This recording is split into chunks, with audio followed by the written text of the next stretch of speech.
राधे राधे, जय श्री कृष्णा। मेरे केशव माधव चैनल में आपका स्वागत है। आइए जानते हैं 16 सोमवार व्रत की विधि एवं नियम क्या है।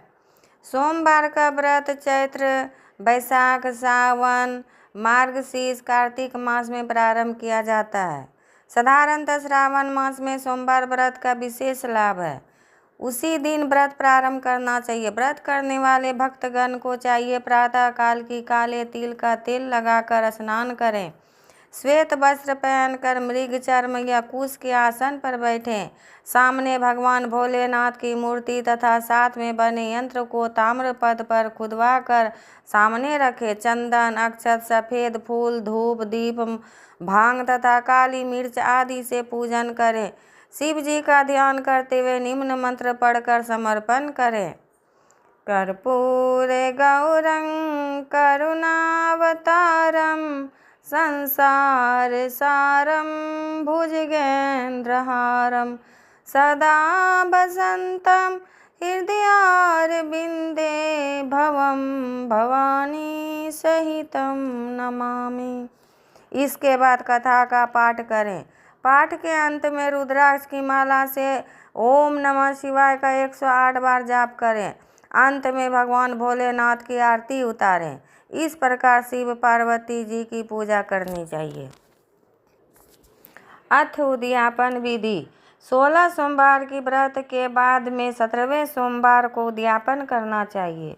उद्यापन करने से व्रत की पूर्णता होती है। शक्ति और सामर्थ्य के अनुसार स्वर्ण, रजत, ताम्र की शिव पार्वती की मूर्ति बनावें और जल से भरा हुआ कलश स्थापित करें। चंदन, अक्षत, पुष्प, जनेऊ, धूप, दीप, नैवेद्य एवं विविध प्रकार की सामग्रियों से शिव पार्वती की पूजा करें। पूजन के पश्चात हवन करें। अंत में ब्राह्मणों को भोजन करावें, यथाशक्ति दक्षिणा दें। अथ 16 सोमवार व्रत की कथा।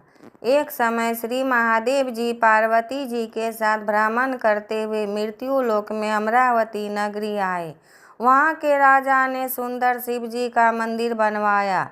भगवान भोलेनाथ जी वहीं ठहरने लगे। एक दिन पार्वती जी शिव जी से बोले, नाथ आओ चौसर खेलें।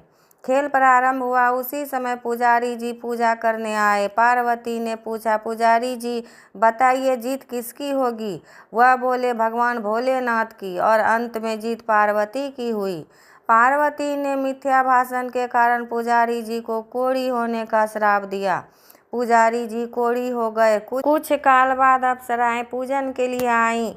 पुजारी जी से कोढ़ी होने का कारण पूछा। पुजारी जी ने सब बात बतला दी। अप्सराएं बोली, पुजारी जी तुम 16 सोमवार का व्रत करो, महादेव जी तुम्हारा कष्ट दूर करेंगे।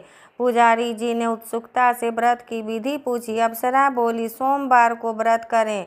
संध्योपासनोपरांत आधा सेर गेहूं के आटे के 3 भाग बनावे और घी, गुड़, दीप, नैवेद्य, बेलपत्र आदि से पूजन करें। बाद में 1 भाग अर्पण कर शेष 2 भाग प्रसादी समझकर वितरित कर प्रसाद लें। इस विधि से 16 सोमवार कर 17वें सोमवार को पाव सेर गेहूं के आटे की बाटी का चूरमा बनाकर भोग लगाकर बांट दें। फिर सकुटुंब प्रसाद ग्रहण करें। ऐसा करने से शिव जी तुम्हारे मनोरथ को पूर्ण करेंगे। यह कहकर अप्सराएं स्वर्ग को चली गई। पुजारी जी यथाविधि व्रत कर रोग मुक्त हुए और पूजन करने लगे। कुछ दिन बाद भगवान भोलेनाथ पार्वती पुनः आए। पुजारी को कुशलता पूर्वक देख पार्वती जी ने रोग मुक्ति का कारण पूछा। पुजारी के कथा अनुसार पार्वती ने व्रत किया। फल स्वरूप अप्रसन्न कार्तिकेय जी माता के आज्ञाकारी हुए। कार्तिकेय जी ने भी पार्वती जी से पूछा कि क्या कारण है कि मेरा मन आपके चरणों में लगा। पार्वती ने यही व्रत बतलाया। कार्तिकेय जी ने भी व्रत किया। फलस्वरूप बिछड़ा हुआ मित्र मिला। उसने भी कारण पूछा। बताने पर विवाह की इच्छा से यथाविधि व्रत किया। फलता हुआ विदेश गया।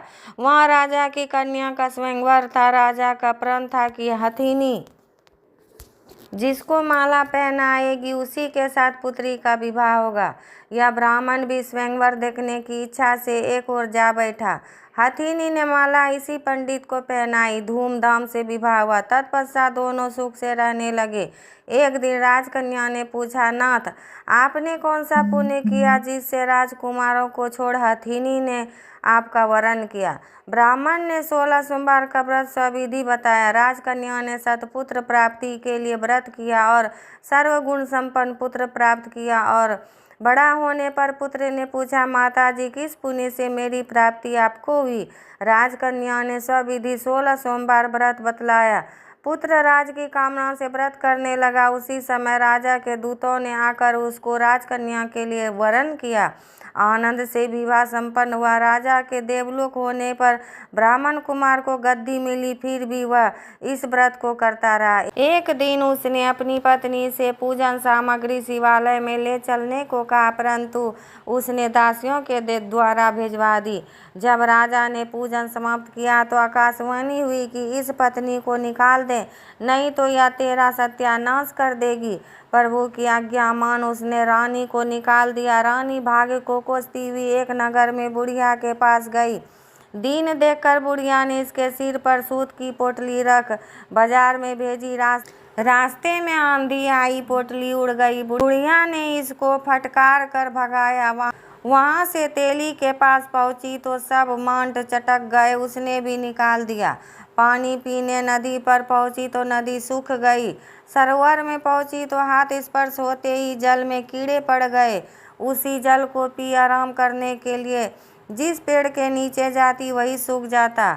वन और सरोवर की दशा देख ग्वाले इसे मंदिर के गुसाई के पास ले गए। यह देखकर गुसाई जी समझ गए कि यह कुलीन अबला विपत्ति की मारी हुई है।